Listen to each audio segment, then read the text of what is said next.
Hello, ladies, gentlemen, in between, and welcome back to the second episode of Maths with Hamblin with your beautiful host, Hamblin. And today, we're going to start on the second chapter, which I like to call Polynomials and Algebra, or you could call it Algebra and Functions. And in this chapter, we're going to learn about pretty much recovering lots of algebra, but most importantly, learning about these types of functions called polynomial functions. And don't worry, you'll learn what a function is, you'll learn what polynomials are, and they're very cool objects. So today, I was thinking for this first part, we're just going to recap some laws of indices, and next episode we'll recap surds, which are going to be quite important for the entire study of maths, to be honest. And then we'll get started on some actual new stuff, which will be functions. So, let's get started then.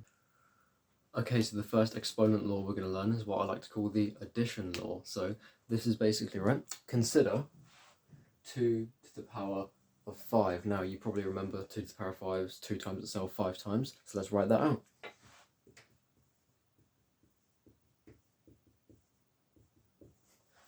Smashing. Not too hard, right?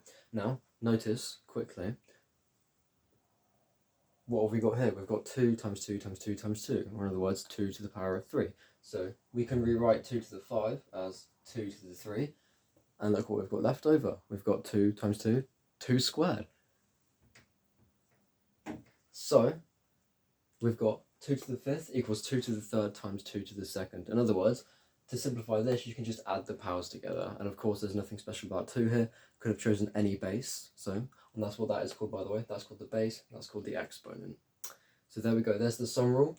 To sum up, if you've got some number a, you raise it to the m, you multiply by a to the n, that equals a to the m plus n. And note, these two must be the same base, because think about it. If we look back to our example with 2 here, if any of these numbers were 3, then I couldn't have combined this into 2 cubes or 2 squared, so that's why that rule is true. So, smashing. On to the next rule. Okay, following on from that easy example, the next rule is going to be the subtraction rule for division. So basically it goes like this. Let's not use 2 this time, let's use 3. Everyone's favourite number 3. Right, so consider 3 times 3 times 3 times 3 divided by 3 times 3, ladies and gentlemen. Now, look at that. That is the same thing as 3 to the 4th power divided by 3 squared. But look how we can simplify this. Well, we've got 3 times 3, but then we're dividing by 3 and then dividing by 3 again. Multiplication, division, they tend to cancel out with each other. So we can just cross all of these out. And look, we've cancelled out 2, so we've basically cancelled out all the powers from the bottom. So to simplify 3 to the 4th minus over to 3 squared, we can just subtract the powers. And of course, there's nothing special about the base 3 here. If we had some a to the m over a to the n, this is the exact same thing as a to the m minus n. Pretty easy, right? Take a second to make sure that's in your brain. You probably know all this already, but nice to do some review. Right, on to the next rule. Okay, so this next rule is slightly more trickier, but don't worry, it's still pretty simple. So, consider, what if we had 2 cubed, but then we did something called, what if we cubed that whole thing? So we get 8 cubed. Well, this is going to be the exact same thing as 2 cubed times 2 cubed times 2 cubed. Which, well, we can add 3 there, based on our other rule we learned previously. We can take 3 plus 3 plus 3, which equals 9. No surprises there. But 9 is also the same thing as 3 times 3. So what you see here is that when you have something to the power of something, and then that whole expression to the power of another thing, you can just simply multiply the powers here. Now, that's pretty easy. Yeah, I'm going to go change my pen, and then on to the next one. Hello, I've got a change of pen, a lot better this time. And now this, I'm going to get onto some slightly more interesting rules. Now, although the last 3 I covered probably seemed slightly obvious, or like you knew them already, and you probably know this one as well, but you probably never stopped to think why it's true. Well, Hamblin's about to show you. So, consider for me, lovely viewer, and I'm not going to use 2 and 3 anymore. I'm going to replace that with some general base a. Hope you're okay with that. So, consider a divided by a. Now, obviously, this is going to expand to just 1. Doesn't matter which choose for a, always going to be 1, right? Now, notice that this is a to the first divided by a to the first. So, using the rule we derived earlier, the subtraction rule, we can subtract those powers and get a closed form expression for that power. That's going to be weird, right? Let's have a look what happens. We get a to the 1 minus 1 equals 1. But 1 minus 1, well, that's just equal to 0. So, we find that a to the 0th power equals 1. Now, that is weird. Not exactly obvious. When you stop and think about it, that makes sense, right? If you times by a twice, you get a times a to the first, well, that's just a. So a to the 0 might just be, you might think, well, we've divided by a each time, so we're just left with 1 when we divided the last bit. Now that is very, very powerful piece of maths right there, that anything to the power of 0 always equals 1. Cool. Now let's get into something even more interesting, if you ask me. On to the next one. Now, in the last rule there, we did a little trick where we divided a by a. But now, dear viewer, let's extend this trick. And now this is spicy. I love this, right? Consider 1 divided by a. Can we figure out how to write that as just a to some power? Because that would be quite helpful, right? That would simplify our calculations a bit, so we don't have to go into 2 rows. So how are we going to do this? Notice we've got a 1 here. And 1, well, that's just a to the 0. We've come to know that. So this equals a to the 0 divided by a to the 1. And you can probably see what I'm about to do here. Let's subtract those powers. We get a to the 0 minus 1. And oh my god, what is 0 minus 1? That's minus 1. So this is another really cool rule. If you raise a to a negative power, it flips it and divides it by 1. It takes the reciprocal. Now that's pretty cool. And obviously, if we could have done this for any power for a on the bottom here, so if you have 1 over a to the n, that is exactly the same thing as a to the negative nth power. That's crazy. Right. Let's sum up. Okay, to sum up what we've learned so far is that, first, the addition rule. So, for example, if we had, what's your favourite number? 6, thank you very much. If we had 6 squared times 6 to, I don't know, some crazy power, 11. 6 to the 11, big, don't know what it is, doesn't matter. Now that is the same thing, we can just add those, we get 6 to the 13. And obviously we can do this for any base, so x, very handy when you're working in equations to know this rule. X squared times x to the minus 3, we can get some minus 3's in there, which equals x to the 2 plus minus 3, so 2 minus 3, or x to the minus 1. Fandabidosi. Now, the next rule we learned was the subtraction rule. So, for example, if we had 2 cubed times 2 squared, which is the same thing as 2 times 2 times 2 times 2 times 2, it's a lot of 2's, divided by 2 squared again. Actually, no, I'm going to change that. I'm feeling a bit spicier today. I'm going to change that to a 2 to the 4th, divided by 2 times 2 times 2 times 2.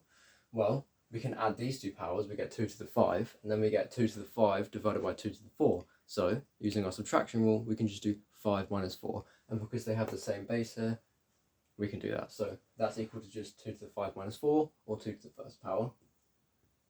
Which makes sense, because you can cancel this with this, this with this, this with this, this with this, and you just get 2. Easy rule. I need to rub out some stuff.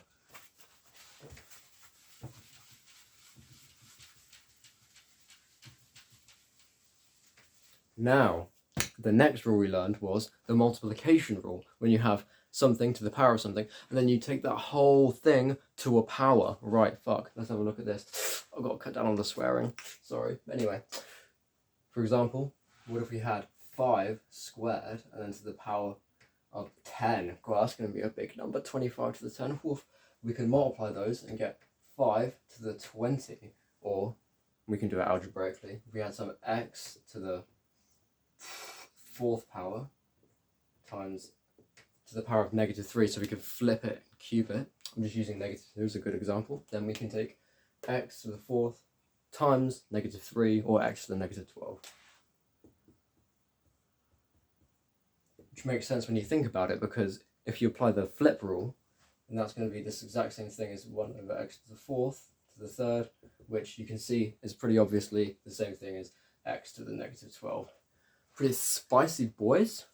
And then the next rule we learned was that if you have a negative, you can flip it, which I kind of demonstrated there. So actually, there's the negative rule, there you go.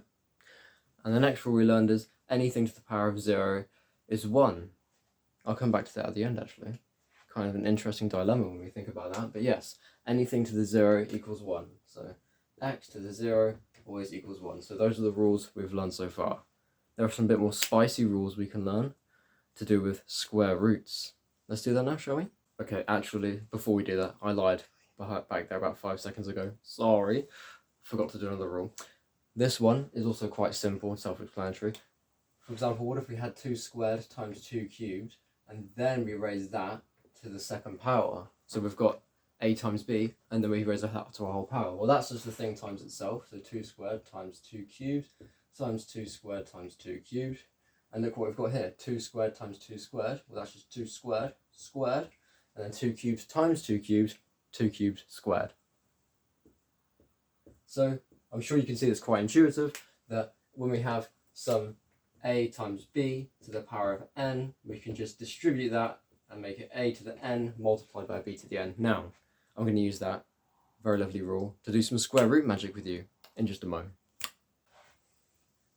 Okay, to start the next part, I'm going to ask you another question, dear viewer, just like I did last time with even numbers.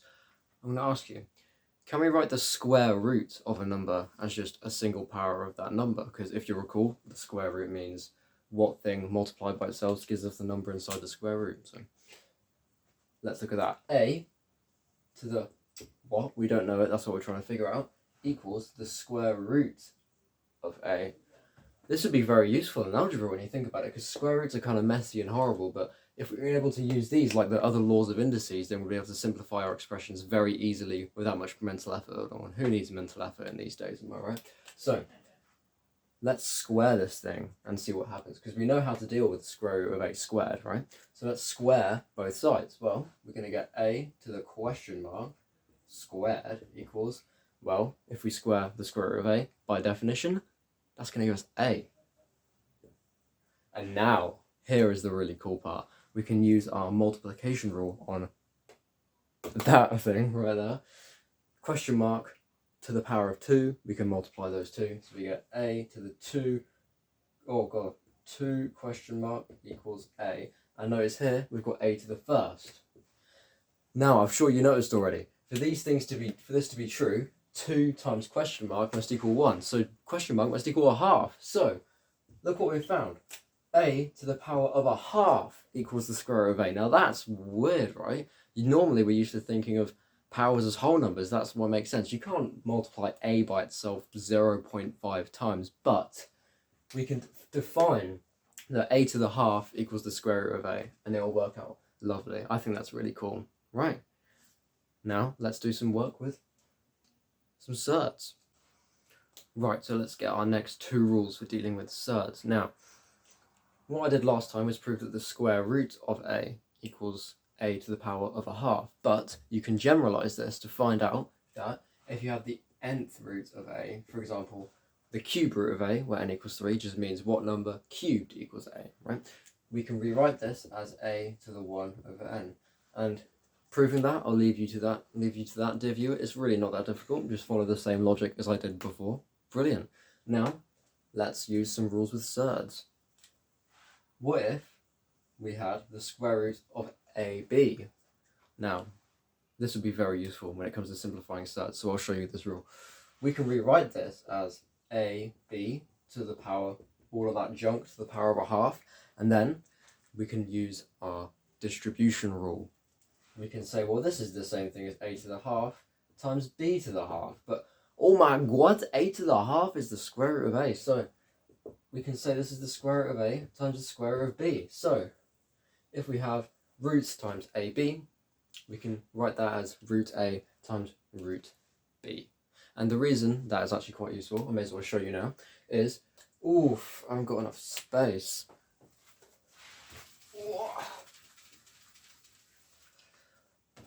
Consider the square root of 20. Horrible number, right? It's going to be irrational, if you remember from last time. Square root of 20.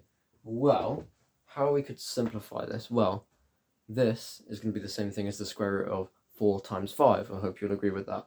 Which, square root of 4 times the square root of 5. And I've just split those two up. I hope that you don't mind that.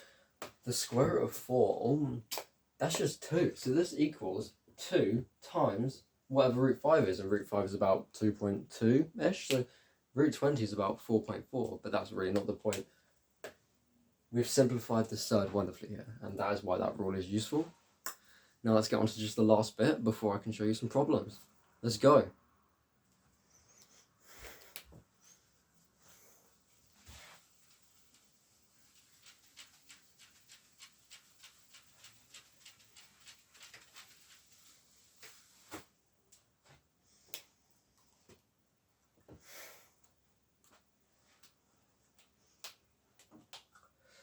Okay, so we've learned that if you raise a to, or just any number a to the 1 over n, that's going to equal the nth root. But what about a to just any kind of rational number, any kind of fraction, like a to the 3/2 or a to the 7 over 4? What crazy stuff is that going to equal? Well, it's actually pretty easy to find out. Let's find out now. And I'm going to do this all purely algebraically, hope you don't mind. So we're going to take a to the 1 over n. This is equal to the nth root of a. And then we can raise both sides to the mth power.